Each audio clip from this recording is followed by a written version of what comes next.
누가복음 12장 13절에서 34절 말씀입니다. 예수님께서는 제자의 태도를 지금까지 계속 가르치시는데요.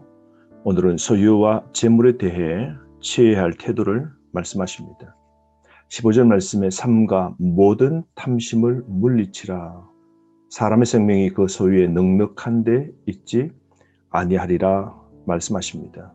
여러분, 생명은 이 세상 물질에 있지 않습니다.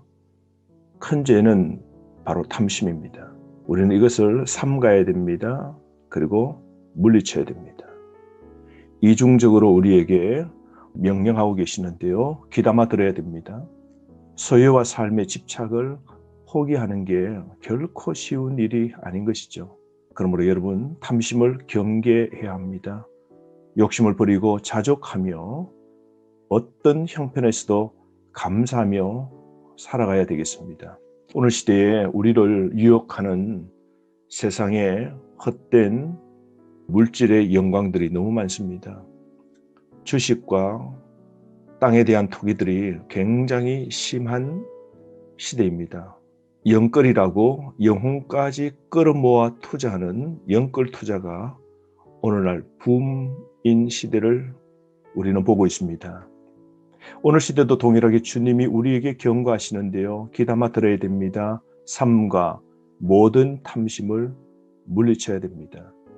그래서 예수님께서 16절 말씀부터 비유를 말씀하시는데요. 한 부자가 나옵니다. 밭에 소출이 풍년을 거두게 됩니다.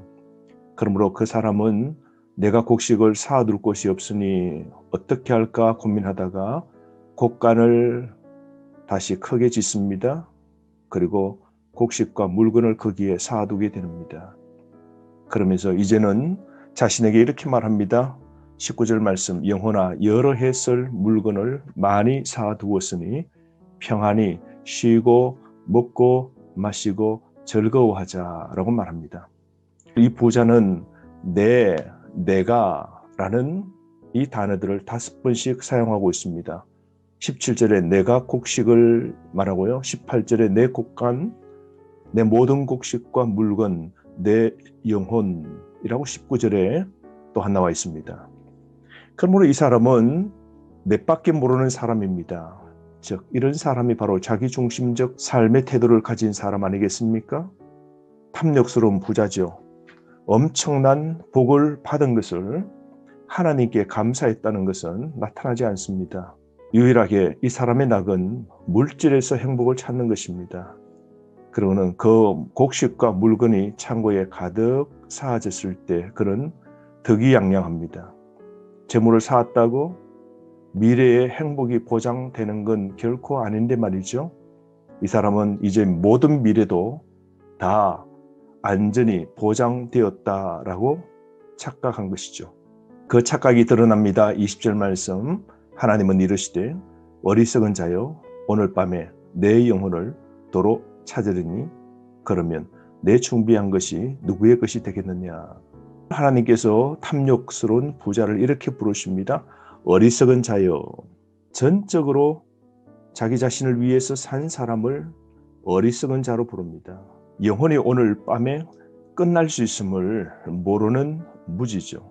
물질을 의존하여 사는 자의 비참한 최후는 하룻밤에 끝나는 것이죠. 여러분, 재물과 부는 영원한 소유가 아닙니다.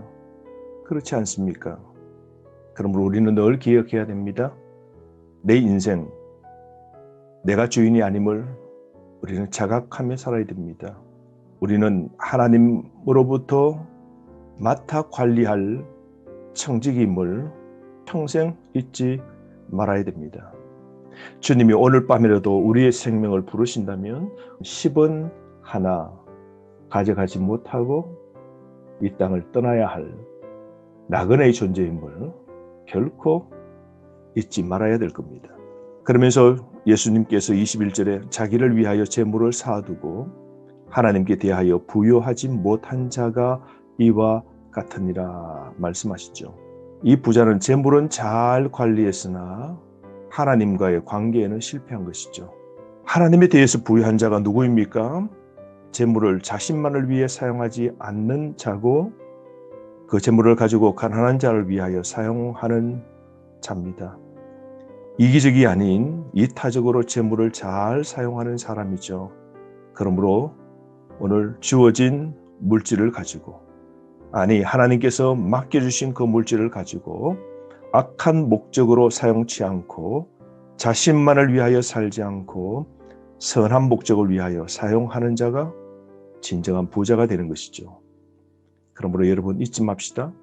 하나님과 관계가 깊어지는 부요가 미래를 위한 최고의 복인 겁니다. 이것이 바로 미래를 위한 최고의 준비인 것이죠. 그러므로 삶의 방향을 영원한 것에 두어야 됩니다. 우리의 주어진 물질도 인생 필요에 대해 우리가 걱정하거나 너무 염려하지 말아야 됩니다.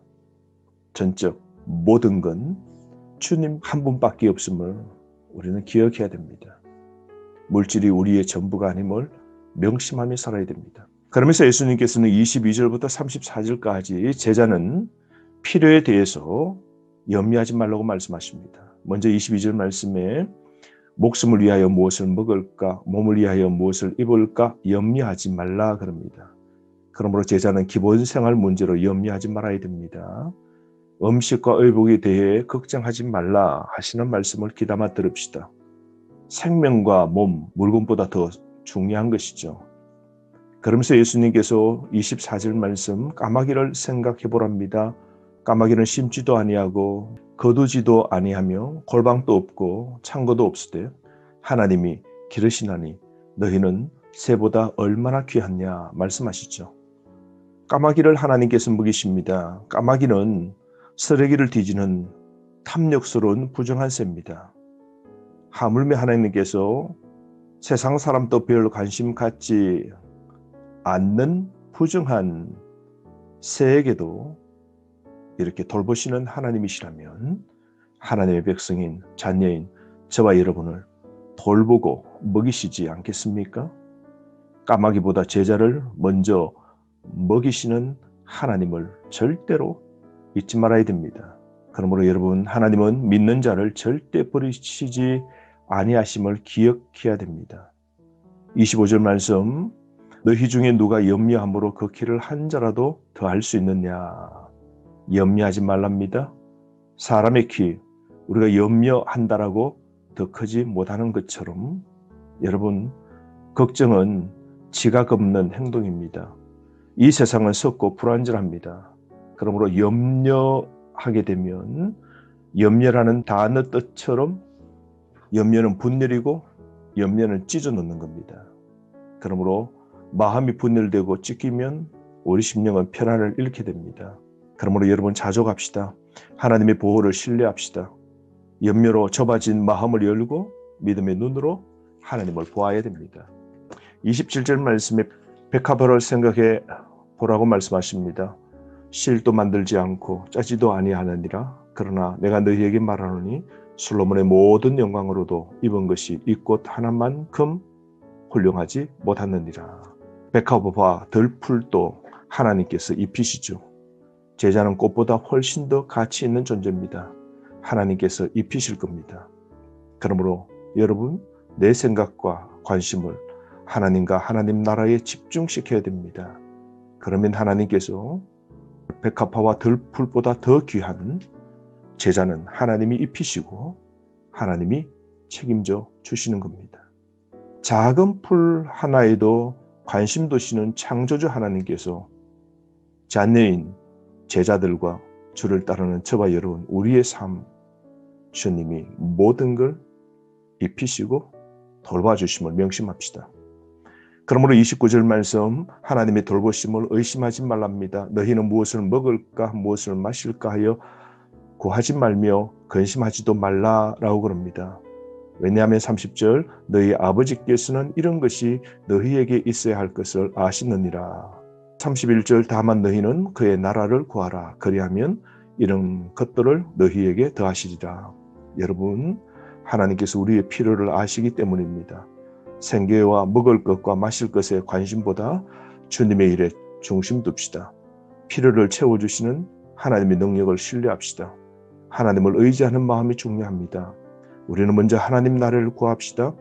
하나님께서 필요한 것을 공급하십니다. 하나님께서 나라를 우리에게 주십니다. 하나님의 일에 초점을 두고 살 때에 하나님이 이런 복을 주시는 것이죠. 32절 보세요.